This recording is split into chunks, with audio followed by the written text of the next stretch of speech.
अस्सलाम वालेकुम ख़वातीन व हज़रात। द हेल्थ शो के साथ हम एक मरतबा फिर आपकी खिदमत में हाजिर हैं। जैसा कि हमारी लास्ट वीक बात हुई थी कि हमने इस दफ़ा डॉक्टर इरफान से मोटापे के ऊपर प्रोग्राम कराना है, तो हमारी खुशनसीबी है कि डॉक्टर इरफान हमारे साथ आज मौजूद हैं।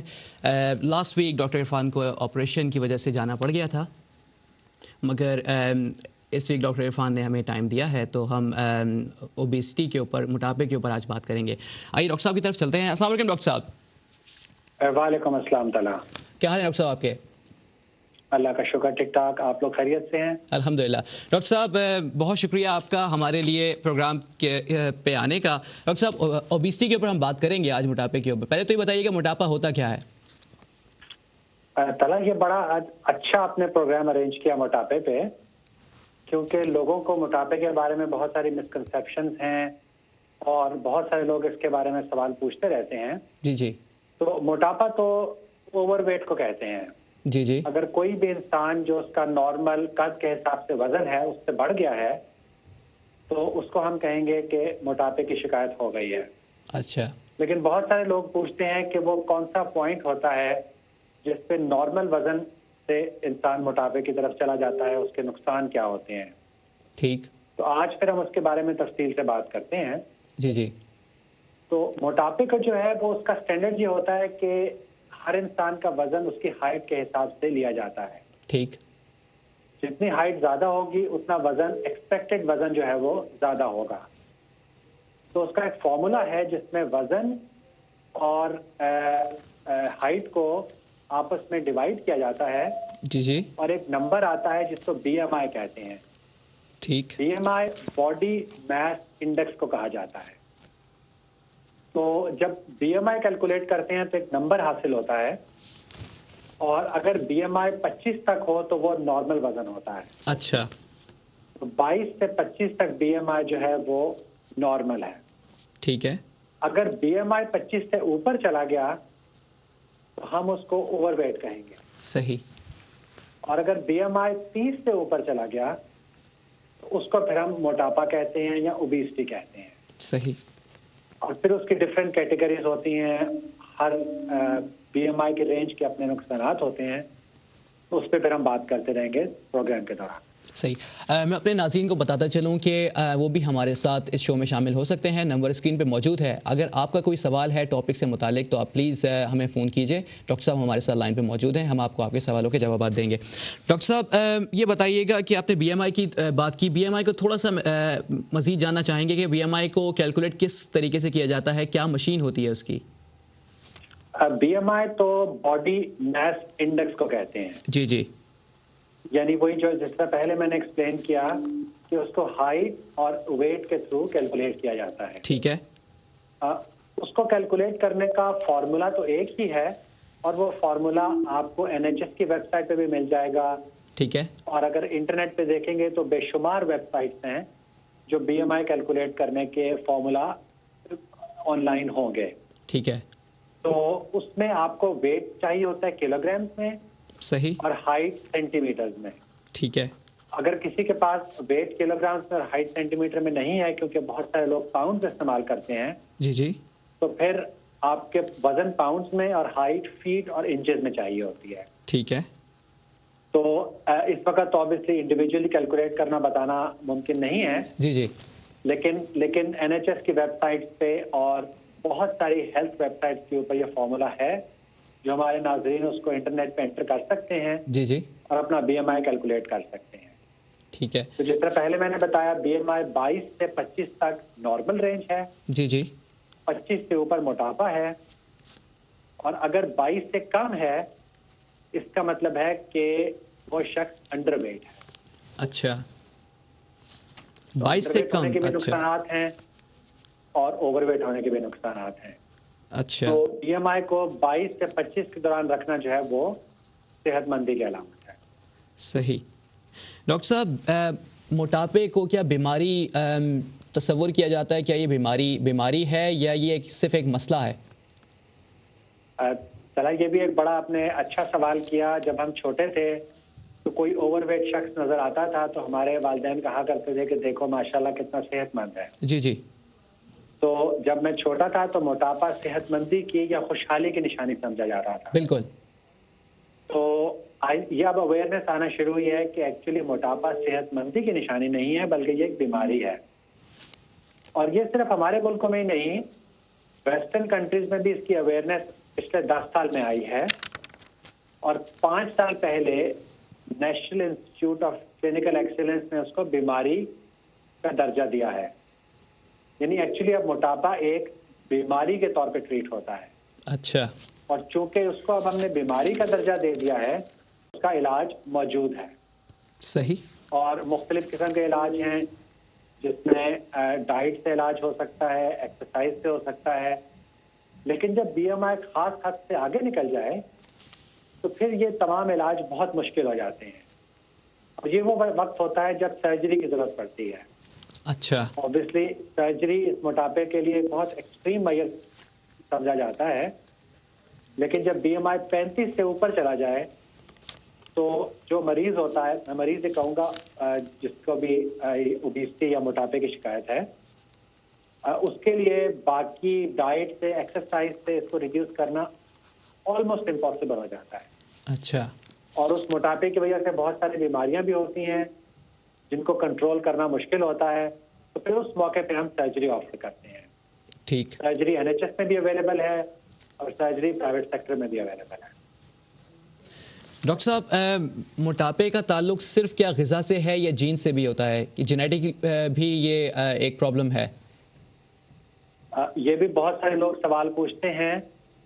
99% लोगों में मोटापा ज़्यादा खाने की वजह से होता है या गलत खाने की वजह से होता है। अच्छा। तो जो 1% से भी कम लोग होते हैं उनमें कोई जेनेटिक डिफेक्ट होता है जिसकी वजह से मोटापा हो जाता है।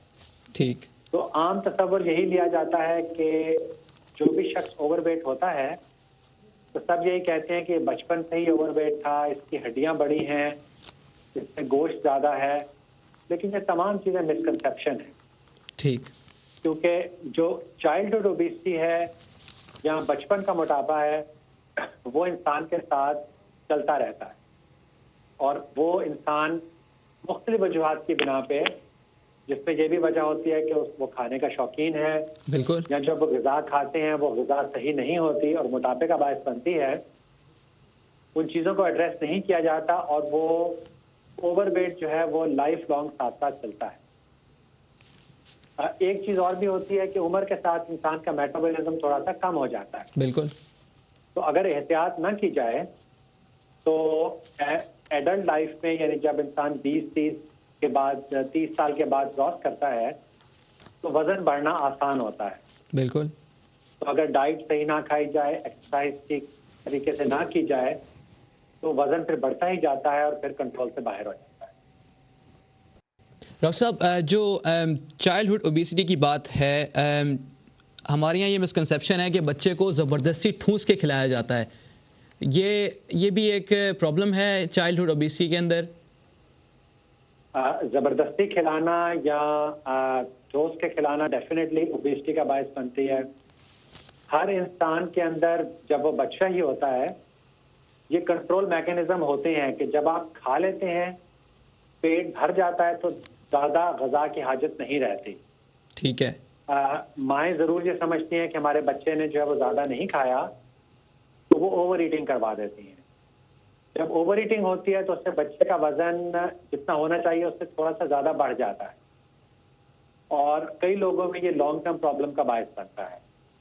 बहुत सारे बच्चे जो होते हैं अगर उनकी एक्टिव लाइफ हो, जब वो इन्फेंसी से निकल के चाइल्डहुड में जाते हैं जी जी और टीन एजेस में जाते हैं, अगर उनकी लाइफ स्टाइल एक्टिव हो तो कई लोग वो एक्स्ट्रा वजन जो है वो लूज कर देते हैं।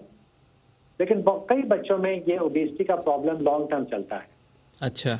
तो इसलिए माओं को सिर्फ उतना ही खिलाना चाहिए जितना बच्चा खा रहा है और अगर उनको लगता है कि बच्चे को भूख नहीं लग रही तो बच्चे की रिक्वायरमेंट ही उतनी है। जब बच्चे का पेट भर जाएगा तो वो खुद ब खुद खाने को छोड़ देगा। सही। तो फोर्स फीडिंग या फोर्स फीडिंग के ऊपर एक आपने इंटरेस्टिंग बात की। पिछले दिनों यूके में एक केस भी हुआ था कि एक माँ को प्रोसिक्यूट किया गया था कि वो फोर्स फीडिंग बच्चे को करवा रही थी जी जी। और उस पर चाइल्ड अब्यूज कंसिडर किया गया था, क्योंकि उसका बच्चा बहुत ओवरवेट हो गया था और वो एक बहुत प्रॉब्लम बन गई थी। तो एक लीगल केस भी मौजूद है रिकॉर्ड के ऊपर। सही। तो माओ को एडवाइस यही है कि जब बच्चे वो जितना खा लें, इवन जब बहुत छोटे ही हों, तो उनका पेट भर जाए, तो उनको ओवर फीडिंग बिल्कुल ना करें। तो चाइल्डहुड तमाम ओबेसिटी नेचर ने चेक्स एंड बैलेंसेस जो है रखे हुए हैं। अच्छा डॉक्टर साहब, जो चाइल्डहुड ओबेसिटी होती है, इसका फिर मैं सवाल आपसे करूंगा कि ये क्या इसका जेनेटिक कोई ताल्लुक है कि बच्चा एक खास एज के साथ ही जो है वो मोटा होना शुरू हो जाता है? नहीं, इसका जेनेटिकली, जिस तरह मैंने पहले कहा कि कोई ताल्लुक नहीं है, लेस देन 1% में कोई जेनेटिक ताल्लुक थोड़ा सा बनता है। जी जी। लेकिन अगर हम तमाम चीजें देखें जो कि ओबेसिटी का बायस बनती हैं, उसमें ओवरवेट और गलत गजा खाना जिससे वजन बढ़ता है, जिसमें शुगर ज्यादा हो, कार्बोहाइड्रेट ज्यादा हो या फैट ज्यादा हो, वो ओबेसिटी का बायस बनते हैं और वही चीजें चाइल्डहुड ओबेसिटी का भी बायस बनती है। डॉक्टर साहब, इसका कोई इलाज, कोई ऐसा प्रोग्राम जो आप रेकमेंड करेंगे बच्चों के लिए? सबसे बड़ी चीज तो प्रिवेंशन है। ठीक। कि बच्चे को इतना ज्यादा ना खिलाया जाए कि उसका वजन बढ़े, और प्रिवेंशन के बाद दूसरी चीज एक्सरसाइज है। आजकल बच्चों के पास वीडियो गेम्स मौजूद हैं, वो घर में रहना ज्यादा पसंद करते हैं, आउटडोर एक्टिविटीज उनको इतना अट्रैक्ट नहीं करती जितना इंडोर एक्टिविटीज अट्रैक्ट करती हैं। अब किसी बच्चे को अगर आप चॉइस देंगे कि वो टेलीविजन के सामने काउच पे लेट के गर्म कमरे में वीडियो गेम्स खेले, तो वो उसको प्रेफर करेगा रादर देन वो बाहर जाके दौड़े भागे और फिजिकल एक्टिविटी में इन्वॉल्व हो। तो ये पेरेंट्स की रिस्पॉन्सिबिलिटी बनती है कि बच्चों को एनकरेज करें कि वो बाहर जाएं, हेल्थी एक्टिविटीज में इन्वॉल्व हो, फिजिकल गेम्स में हिस्सा लें, उनकी जो डाइट है वो बैलेंस्ड हो। अब बहुत सारी चीजें डाइट में समझी जाती हैं कि ये बच्चे के लिए अच्छी है, जिसमें चॉकलेट्स हो गई, क्रिस्प हो गए, और ये बच्चे को दे दिए जाते हैं क्योंकि उनको बच्चे को देना आसान है। बिल्कुल। वो पैकेज आते हैं और बच्चे को आपने पैकेट पकड़ा दिया, बच्चे ने वो खा लिया जी जी। और उसका पेट भर गया।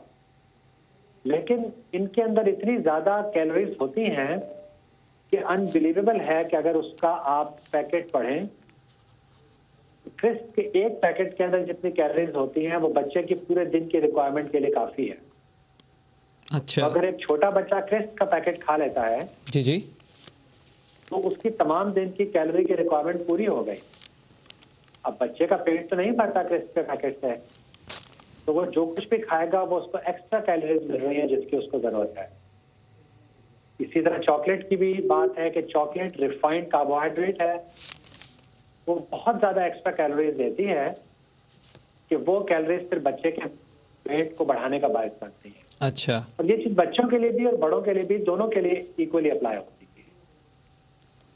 डॉक्टर साहब, डार्क चॉकलेट जो होती है वो तो कहते हैं कि दिल के लिए बेहतर है, आप क्या सजेस्ट करेंगे? पहली चीज तो ये है कि कोई भी चीज मॉडरेशन में ठीक होती है, जब वो एक्सेस में चली जाए तो वो ठीक नहीं होती। और दूसरी, मेरे इल्म में कोई ऐसी रिसर्च नहीं है जो ये कहे कि डार्क चॉकलेट जो है वो दिल के लिए बेहतर है। अच्छा। चॉकलेट रिफाइंड कैलोरीज हैं, उसी तरह ही है कि जिस तरह आप चीनी के बहुत से चम्मच मुंह में डाल के खा लें। जी जी। ये कोका बीन से बनती है, लेकिन चॉकलेट की मैन्युफैक्चरिंग में इतने ज्यादा प्रोसेस इन्वॉल्व होते हैं कि जिन नेचुरल इंग्रेडिएंट्स से बनती है उनके यूजफुल अज्जा खत्म हो जाते हैं और एंड में ये एक रिफाइंड कार्बोहाइड्रेट रह जाती है जो वजन बढ़ाने का बायस बनती है। अच्छा। तो डॉक्टर साहब, ट्रीटमेंट की बात करेंगे बच्चों की ओबेसिटी की, थोड़ा सा बताइएगा कि उनको दवाओं से कंट्रोल किया जा सकता है कि अगर एक बच्चा वैसे ही ओवरवेट है तो एक्सरसाइज और फूड के अलावा क्या कोई ऐसी दवाएं मौजूद हैं उनको, या कोई और ऐसा प्रोग्राम जो NHS ने अरेंज किया हो? दवाइयाँ तो बच्चों को नहीं देनी चाहिए। जी जी। ये दवाइयाँ जो हैं ये एडल्ट ओबेसिटी के लिए काम करती हैं, लेकिन बच्चों को ये इस्तेमाल नहीं करवानी चाहिए। बच्चों में ट्रीटमेंट भी जो है वो बहुत ही एक्सट्रीम केसेस में रिकमेंड की जाती है, जिसमें हम सर्जरी की बात कर रहे हैं। लेकिन बच्चों में वजन को लूज करना बहुत मुश्किल नहीं होता, क्योंकि बच्चों का मेटाबॉलिज्म ज्यादा होता है। जी। तो उस सूरत में बच्चों को एक्सरसाइज, सही ग़िज़ा, दोनों जो है उनके कॉम्बिनेशन से बच्चों का वजन कम हो जाता है। लेकिन अगर बच्चों का वजन ज़्यादा है तो ये बहुत इम्पोर्टेंट है कि मय्यज़ बहुत जल्दी लिए जाएं और बच्चों के वजन को कम करने पे बहुत एफर्ट दी जाए माँ बाप की तरफ से। नहीं तो जब वो उसी ओवरवेट के साथ एडल्टहुड में एंटर होंगे तो वजन कम करना क्लोज टू इम्पॉसिबल हो जाता है। तो सही डाइट, एक्सरसाइज, यही दो चीजें बच्चों में रिकमेंडेड हैं। और अगर कई बच्चे हैं जो ओवरवेट हैं आजकल, उसमें ये स्ट्रिक्ट डिसिप्लिन के डाइट और एक्सरसाइज का प्रोग्राम जो है इम्प्लीमेंट करना चाहिए। एनएचएस वाले गाइड करते हैं थ्रू जीपी सर्जरीज एडवाइस करने में कि बच्चों में वजन किस तरह कम किया जाएगा। अच्छा, लेकिन इस स्टेज पे कोई भी दवाई या सर्जरी रिकमेंड नहीं करेगा। ठीक है। तो ये जो बात हम थोड़ा सा बड़ों की तरफ चलते हैं कि जो बड़ों के अंदर ओबेसिटी होती है, एक तो लेवल आपने बताया कि जब वो 30 क्रॉस करना शुरू हो जाता है, जिसको एक्सट्रीमली ओबीस हम लोग कहते हैं, कि जब सर्जरी की ज़रूरत पड़ जाती है, उससे पहले फैट बर्नर्स वगैरह यूज़ करना वो कैसा है, या दवाइयाँ लेना? दवाइयाँ जो हैं, एक ही दवाई है जो कि लाइसेंस्ड है, ऑर्लिस्टेट के नाम से वो दवाई है। जी जी। जिससे वजन थोड़ा सा कम हो जाता है। अच्छा। लेकिन अगर किसी का वजन BMI 25 से 30 तक है, जी जी, तो मेरा नहीं ख्याल कि उसको वो दवाई लेनी चाहिए, क्योंकि ये वजन कम करना, ये बहुत ज्यादा वजन नहीं है जो कम करना पड़ेगा BMI वापस 25 तक आने में। और ये वजन बहुत आसानी से एक्सरसाइज से कम हो सकता है। ठीक है। आधा घंटा रेगुलर एक्सरसाइज की जाए और बहुत मामूली सी डाइट में वेरिएशंस की जाएं। जिस तरह अगर चाय में चीनी खत्म कर दी जाए, अगर कोई शख्स दिन में 4-5 कप चाय पीता है और 1 चम्मच चीनी डालता है, तो वो बहुत एक एक्स्ट्रा अमाउंट में कैलोरीज उसके जिस्म में जा रही है जिसकी जरूरत नहीं है। जी जी। तो चाय में चीनी कम करना, फ्राइड फूड ना खाना, ये जिस तरह फिश एंड चिप्स हैं, ये फ्राइड फूड हैं, पकौड़े या इस तरह की चीजें जो हमारे घरों में बनती हैं, तमाम फ्राइड फूड हैं, इनके अंदर फैट कंटेंट बहुत ज्यादा होता है। तो ये माइनर एडजस्टमेंट ग़िज़ात में करना और एक्सरसाइज से ये वजन कम हो सकता है। अच्छा। तो BMI 25 से 30 में कोई दवाई या सर्जरी की जरूरत नहीं है। जब BMI 30 से ऊपर बढ़ जाता है तो फिर प्रॉब्लम होने लग जाती है और फिर वेट कम करना जो है वो इतना आसान नहीं होता। उस वक्त प्रोफेशनल एडवाइस लेनी चाहिए, और प्रोफेशनल एडवाइस के लिए बहुत सारे हेल्थ क्लब्स हैं जिनकी एडवाइस बहुत वेरिएबल है। कुछ बहुत अच्छे हैं और कुछ लोग जो हैं वो सिर्फ बिजनेस के लिए मार्केट में आए हैं और सब स्टैंडर्ड एडवाइस देते हैं। तो मेरी एडवाइस यही होगी कि जीपी सर्जरी जो हैं, जो NHS वाले रन कर रहे हैं, वो बहुत अच्छी एडवाइस दे सकते हैं कि वजन किस तरह कम करना है। ठीक है। तो BMI 25 to 30 में सेल्फ डिसिप्लिन से वजन कम हो सकता है। 30 से 35 में जीपी से एडवाइस लें, लेकिन उसमें भी कोई सर्जरी या दवाई की जरूरत नहीं पड़ेगी।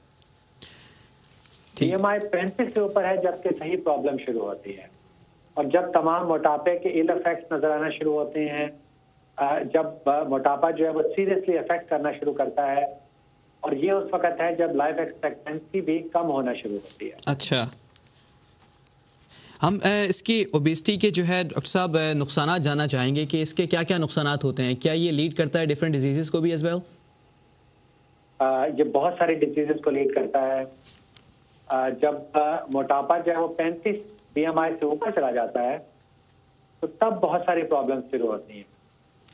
जो सबसे एक नोटेबल प्रॉब्लम है वो डायबिटीज है। अच्छा। जिसका डायरेक्टली मोटापे से ताल्लुक होता है, और बहुत सारे लोग हैं जिनको डायबिटीज और मोटापा हो, जो ही वो मोटापे को कंट्रोल करेंगे, डायबिटीज बहुत खत्म हो जाती है। अच्छा, उसके अलावा ओवरवेट से जो प्रॉब्लम होती है, आप देखें कि ओवरवेट को एक सोशल टैबू के तौर पे आजकल लिया जाता है। जी जी।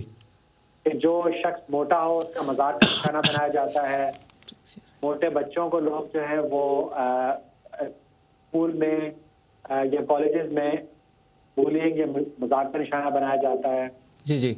और ये लोग डिस्क्रिमिनेट किए जाते हैं, जॉब्स में डिस्क्रिमिनेट किए जाते हैं, और उनकी ट्रीटमेंट जो है वो ओपनली डिस्क्रिमिनेटेड होती है। तो उसकी वजह से स्ट्रेस एंड डिप्रेशन जो है वो बहुत कॉमन होता है उन लोगों में जो ओवरवेट होते हैं। जब वो ओवरवेट होते हैं तो ब्लड प्रेशर की शिकायत मोस्टली लोगों में हो जाती है। तो डायबिटीज, ब्लड प्रेशर, डिप्रेशन और जोड़ों की बीमारी बहुत कॉमन है।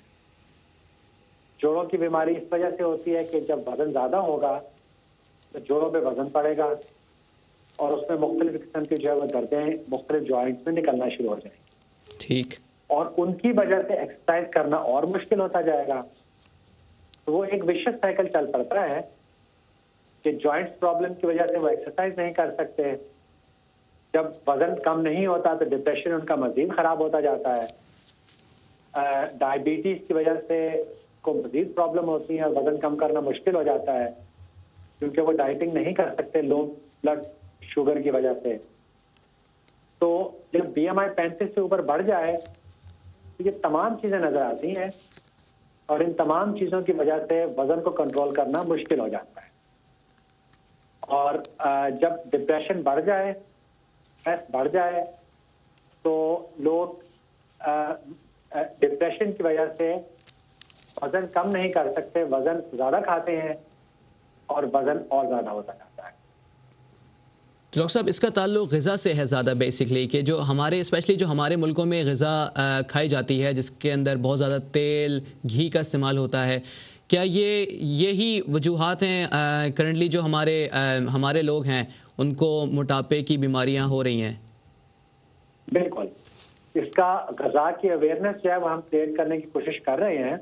जी जी। कि कम तली ग़िज़ा खाई जाए, जो सिंथेटिक ग़िज़ाएं हैं जिसमें कार्बोहाइड्रेट्स हैं और शुगर्स हैं वो कम इस्तेमाल की जाएं और एक्सरसाइज जो है वो ज़्यादा की जाए। तो एक बार जब ये अवेयरनेस आ जाएगी तो ये तमाम मोटापा और उसके रिलेटेड बीमारियां जो हैं वो भी कम हो जाएंगी। अब आप देखें, अगर आप जनरली अपने इर्द गिर्द देखें कि जिन लोगों को ब्लड प्रेशर की शिकायत होती है या डायबिटीज की शिकायत होती है, जनरली उनका वेट ज्यादा होता है। बिल्कुल। क्योंकि उनका वेट ज्यादा होता है तो ये चीजें आपस में इंटर रिलेटेड है।